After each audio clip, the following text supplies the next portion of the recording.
instead nearly ended it. If you really want to try to capture Harlen, you need me on that mission. Mayday! We are under attack!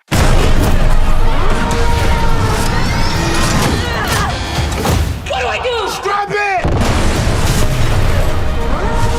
Jen, when you first started your production company and you signed this partnership with Netflix, one of the initiatives was to support diverse talent. And I will tell you, watching you alongside Simu and Sterling was really nice to see. 100%. I mean, we just don't do it. I try not to just do it on screen. I try to do it behind the scenes too, making sure we're hiring women in the crew and in the camera department and every way, shape or form, like costumes, everything, right? Like we want to make sure that everything's diverse and definitely represents our world the way it is. And so to be in this movie and think about like, oh, who do we want for those two roles? And sitting there with Brad, you know, and a lot of different names come up, right? Like they go to all the normal kind of like usual suspects, I always say. Like they always go to the usual suspect, this person, and it's a list of like 10 people.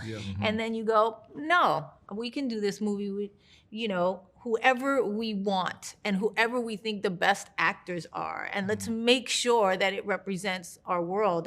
And it was amazing that we got these two to sign on, not because just they're fall into the diverse category, but because they're amazing actors first.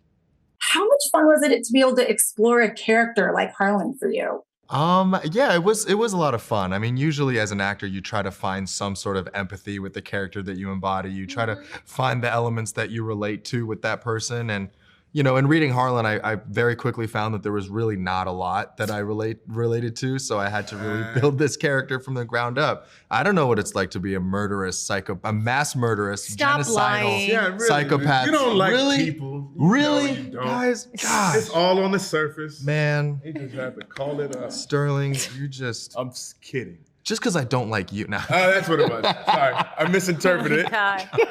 It was a lot of fun, and I collaborated with Brad to literally kind of build this character from the ground up, and you know, really trying to find elements of inspiration, but then also trying to inflect something of my own, and the result of which is Harlen, who kind of never yells and never makes himself imposing by the volume of his voice, but really just about the content of what he says. And I always liked the idea that he was always bound by his programming because he was initially made to be of service to humanity, you know, and so his voice is supposed to be gentle and soothing. And so when he says some of the most evil things ever, like, I want to eradicate humanity, you know, he does so in like the most pleasant way possible. I like that. And that's maybe, it's somewhat more unsettling. A little eerier, yeah. There is a lot of comedy and a lot of heart, which I think Jennifer really nailed in her interactions with Smith. But I'd love to know, in working with Jennifer and working in that ARC-9 suit, I'm sure there was a lot of planning and strategy and logistics involved in shooting those scenes. Can you talk a little bit about working with her in that sort of environment? Yeah, I mean, endless amounts of planning, honestly, because the suit, I don't know if people recognize how we record those things, but it's actually on a giant gimbal that's moving inside of a warehouse space, and covered in green screens around her, and the lighting effects and the explosions, everything's going off, but she's moving on this huge base that the mech suit is actually put on top of.